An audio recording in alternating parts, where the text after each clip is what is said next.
ಚನ್ನಗಿರಿಯಿಂದ 19 kilometre, ಭದ್ರಾವತಿಯಿಂದ 27 kilometre, ಶಿವಮೊಗ್ಗದಿಂದ 47 kilometre ಆಗುತ್ತೆ ಇಲ್ಲಿ ಬರ್ಬೇಕಾದ್ರೆ. ಎಲ್ಲಿ ಯಾವ ಪ್ಲೇಸ್ ಅಂತ ತಿಳಿಸ್ಕೊಡ್ತೀನಿ. ಈ ವಿಡಿಯೋನ ಸೇವ್ ಮಾಡ್ಕೊಂಡು ಇದೇ ತರ ಯೂಸ್ಫುಲ್ ವಿಡಿಯೋಗಾಗಿ ನನ್ನ ಅಕೌಂಟ್ನ ಫಾಲೋ ಮಾಡ್ಕೊಳ್ಳಿ. ಅಮ್ಮಗುಡ್ದಾಗೆ ಒಂದು ಹಿಡನ್ ಪ್ಲೇಸ್ ಇದೆ ಅಂತೆ. ಆ ಹಿಡನ್ ಪ್ಲೇಸ್ ಹೇಗಿದೆ, ಯಾವ ತರ ಇದೆ ಅಂತ ನೋಡ್ಕೊಂಡು ಬಂದಿದ್ದೆ. ಗುಡ್ಡದ ಮೇಲೆ ಹೋಗ್ಬೇಕಂದ್ರೆ ಈ ತರ 3-4 ಕಿಲೋಮೀಟರ್ ಟ್ರೆಕಿಂಗ್ ಮಾಡ್ಕೊಂಡು ಹೋಗ್ಬೇಕು ಗಾಯ್ಸ್. ನಮ್ಮ ಮಳೆ ಮೇಯ ನೋಡಿ ಗಾಯ್ಸ್ನು ಹಿಂದೆ ಬರ್ತಿರೋ ನಮ್ಮ ಗೆಳೆಯರಿಬ್ರು ಅವ್ರಿಗೆ ಇವತ್ತು ಏನು ಮಾತಾಡಂಗಿಲ್ಲ.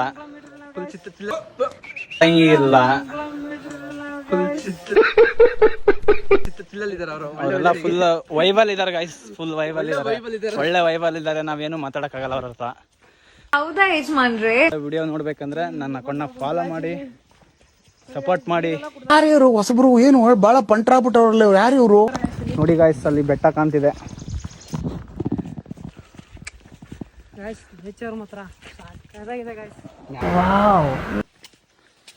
ಒಂದು ಒಳ್ಳೆ ವೈಬ್ ನೋಡ್ಬೇಕಂದ್ರೆ ಈ ತರ ಜಾಗಗಳನ್ನ ಇನ್ನೊಂದು 4 ಜನ ಬಂದ್ರೆ ಏನ್ ಮಾಡ್ತಾರೆ. ಒಳ್ಳೆ ಈ ಕೆಟ್ಟ ನರಕದಲ್ಲಿ ಒಂದು ಒಳ್ಳೆ ಸ್ವರ್ಗ ತೋರಿಸ್ತೀನಿ. ಮಳೆ ಬರ್ತಿತ್ತು ಅಂತ ಬ್ರೇಕ್ ಕೊಟ್ಟಿದೀವಿ. ನೋಡಿ ಗಾಯ್ಸ್, ಮಳೆ ಬರ್ತಿತ್ತು. 2 ನಿಮಿಷ ಗ್ರೈಂಡ್ ಬೇಕಾಗಿತ್ತು, ಹಂಗಾಗಿ ನಾವೇ ತಗೊಂಡಿದೀವಿ. ಯಾರು ಕೊಡಲ್ಲ ಅಂತ ಗೊತ್ತೈತೆ ಗಾಯ್ಸ್. ಸೂಪರ್ ಟ್ರೆಕ್ಕಿಂಗ್ ಮಾತ್ರ ಕ್ಲಿಯರ್ ಇದೆ ಗಾಯ್ಸ್.